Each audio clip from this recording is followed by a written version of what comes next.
Assalamualaikum warahmatullahi wabarakatuh. Masalah zakat itu unik. Di era modern ini, asnaf yang 8 tuh ada yang masih permanen, ada yang mulai membingungkan. Seperti amil di masjid-masjid itu loh, bener amil betulan atau cuma panitia yang asik ngerokok nunggu pendaftar saja. Saya itu kadang tidak yakin kalau amil di masjid itu amil yang sesuai kriteria fikih. Isinya cuma nyatetin, ngerame-rame, kadang malah jadi tempat kumpul-kumpul yang nggak islami banget. Padahal status amil itu berat syaratnya, bukan sekadar orang yang mau membagi-bagikan beras.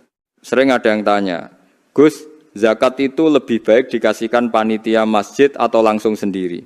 Jawaban saya gampang, kamu tanya itu karena mau cari yang terbaik atau karena dengki sama panitia.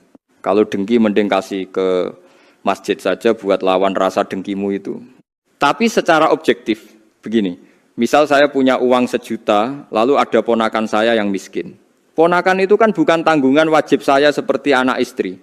Dalam Al-Quran jelas dahulukan orang yang punya hubungan kerabat. Itu lebih utama daripada dikasih ke orang lain.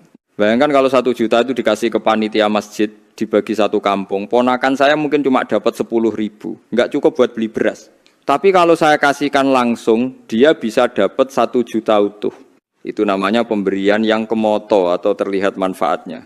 Ada ulama yang bilang zakat harus merata sedesa. Tapi kalau meratanya cuma bikin orang dapat 1/4 kilo, itu mah kayak kasih makan burung dara. Apa manfaatnya? Fikih itu harus dipikir pakai otak yang benar. Jangan asal rata tapi tidak memuliakan si penerima zakat. Mana yang lebih baik? Orang miskin dapat 20 kilo sehingga dia merasa dimuliakan, atau semua orang dapat beras seuprit yang nggak bisa dimasak? Fikih itu ada unsur ikram, memuliakan manusia. Mengasih beras cuma sedikit itu kadang malah kayak menghina orang yang butuh. Ini namanya ijtihad. Pendapat saya bisa benar, tapi mungkin salah. Begitupun pendapat orang lain. Kita harus berani berpikir kritis. Jangan sampai kita beragama tapi tidak pakai logika kemaslahatan jangka panjang. Agama itu harus membawa solusi, bukan sekadar formalitas. Ulama dulu kalau beda pendapat itu biasa. Imam Syafi'i kalau sholat di masjid Imam Abu Hanifah, beliau tidak pakai kunut karena menghormati madhab tuan rumah. Itu namanya akhlak. Beda fikih tidak harus bikin bermusuhan, yang penting dasarnya jelas dan tujuannya mulia. Contoh lagi sholat jenazah, rukunnya itu takbir 4 kali. Kalau ada yang takbir 5 atau 6 kali, batal tidak.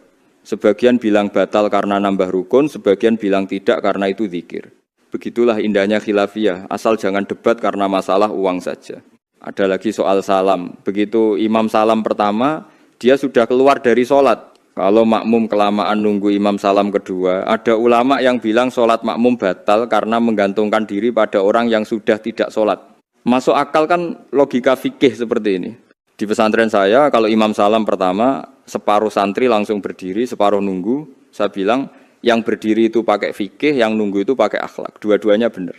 Jangan merasa paling benar sendiri sampai meremehkan pendapat ulama yang berbeda. Sekarang soal puasa. Orang yang sudah tua renta atau sakit permanen itu wajib bayar fidyah. Fidyah itu memberi makan orang miskin. Tapi ingat, miskinnya harus miskin asli, bukan miskin formalitas gara-gara mau dapat bantuan dari Pak Lurah padahal punya motor ninja.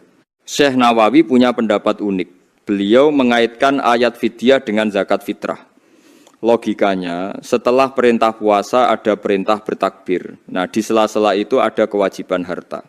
Ini menunjukkan betapa telitinya ulama kita menggali hukum dari susunan ayat Al-Quran.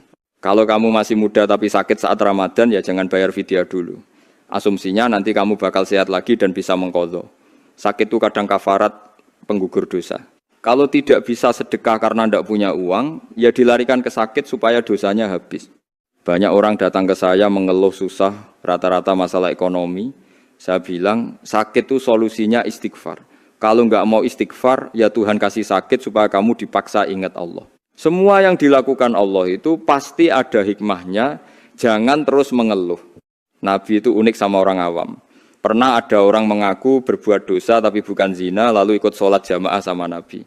Nabi bilang, sholatmu tadi sudah menghapus dosamu, ini paket hemat buat orang awam. Kalau orang alim beda lagi, tuntutannya lebih tinggi di mata Allah. Orang alim itu didoakan penduduk langit dan bumi, sampai ikan di laut pun ikut memintakan ampun. Kenapa? Karena orang alim itu yang menjaga syariat dan menjelaskan hukum Allah. Tapi jadi orang alim tuh tersiksa loh, pikirannya harus mikir hukum terus, nggak bisa santai. Contohnya saat haji. Orang awam mah enak, pakai ihram ya pakai saja. Orang alim mikir, jam tangan ini ada jahitannya tidak.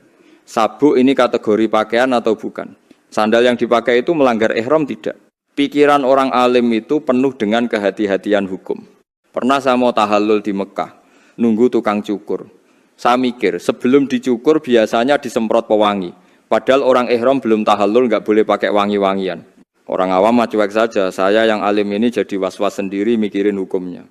Di hotel jamaah haji sering pakai handuk atau selimut, apakah itu termasuk pakaian berjahit yang dilarang? Kalau kita terlalu ketat, umat bisa tersiksa.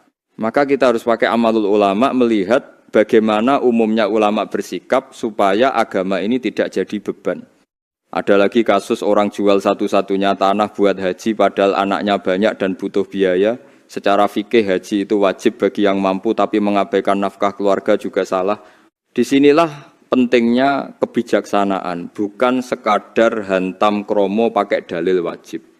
Intinya beragama itu harus bikin kita makin cinta sama Allah dan bijak sama sesama manusia. Jihad itu tidak harus ekstrim. Mengajak orang ke jalan yang benar dengan cara yang baik itu sudah jihad. Semoga kita semua selalu dalam bimbingan Allah dalam memahami syariatnya. Demikian sedikit ulasan fikih dan kehidupan. Semoga menambah keimanan kita semua.